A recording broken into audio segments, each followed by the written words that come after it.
So excited to see this new camera. Talk about it. Yeah, well, you guys caught us literally at the front of the booth. You know, you kind of walked on through the door and caught us this morning. You know, at 10 a.m. where when you look behind us, you see it's crazy already. And I think a lot of that craziness is to do with the fact that we announced the Pocket Cinema Camera 4K. Now, this is a camera that people have been asking for the last 4 or 5 years since we announced the first Pocket Cinema camera. Everyone was saying, guys, when are you going to do a 4K version? And I think that's exactly what I thought. I wanted the Pocket Cinema, but it's not 4K. I have the GX, so I'm like, I'll wait. Well, and here it is. Well, we've been busy, you know, when you look at the fact that we announced the Ursa Mini, then the Ursa Mini Pro, and then the Ursa Broadcast. I mean, these were some significant cameras that required an enormous amount of development. You know, I think that when you look at where we are today with the Pocket Cinema Camera 4K, you know, we've taken a lot of our knowledge and a lot of our understanding from those original cameras, and we've been able to now develop something that is a lot smaller in size, but has an incredible amount of capability. Yeah, so talk about the specs, like what's interesting about it? Okay, so the key spec on this camera is that it is 13 stops of dynamic range, which gives you all of that great low light performance. Yeah.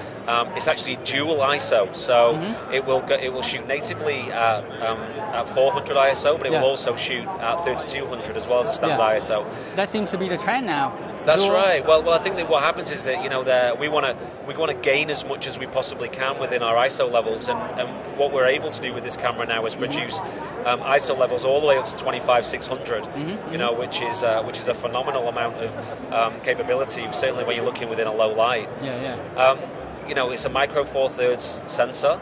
Sorry, 4/3 sensor, which means that all those micro 4/3 lenses that people have from their original Pocket Cinema camera will work perfectly, and there'll be no crop factor on those. That's awesome. In addition to that, we've got RAW recording capability, both lossless, 3.1 and 4.1, plus all of the ProRes flavors. We've got the ability to use LUTs, you know, so we're taking that from the Ursa Mini and the Ursa Mini Pro, put that in there.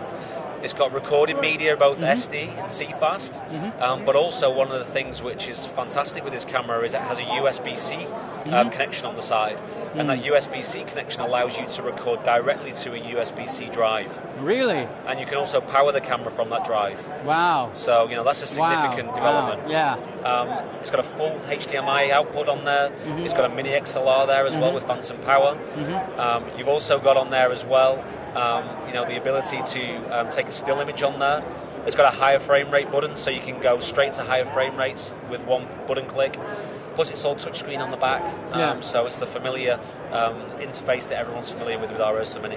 So, you know, this is a phenomenal camera with a huge amount of functions and features in there. And I think that, you know, when you start to look at this in terms of practicality, anybody out there who's looking to shoot cinematic work, really kind of get that cinematic feel, cinematic look, but, you know, as a limited budget, you know, this camera's $1,295. Yeah, it's like nothing, almost, like in this line of products. And it also comes with Resolve Studio as well. So, you know, this is a significant breakthrough product for Blackmagic Design.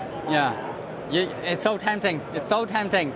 So, how about ProRes RAW? Like, it's just really... So for us, you know, we're obviously supporting all of the native camera RAWs out there. So the Arri RAWs, the Red RAWs, you know, all of these formats that are out there in the market. I think for us, what we're always open in terms of adding more into what we have. I think what we need to see, obviously, is what enhanced features ProRes RAW has over all of that color science and all of those RAW files that have come natively from those camera companies. You know, you've got to remember that DaVinci Resolve now is becoming a central hub for everything. You know, you look at the fact that we've got editing, we've got fusion, we've got Fairlight, we've got color. You know, this is something now which is a real central repository for all of these camera formats. So we try and keep it open. We try and look at what everyone is using and everyone is working with, and if we can integrate that within our software, then obviously that's something we'll look at. Okay, so you're saying it's possible it's going to come in firmware update later? Well, I think yeah. I mean, I think we've always been open. Like I say, I mean, for us, you know, what we've worked very closely with all the camera manufacturers on is ensuring that we put their RAW into DaVinci Resolve. You know, Apple have announced something that is new and it's exciting. It's going to be a buzzword at the show. You know, we'll take a look at it. You know, and if there's a demand for it, then obviously, clearly, we'll support it. Thank you. This is awesome. Thank you so much. Thank you.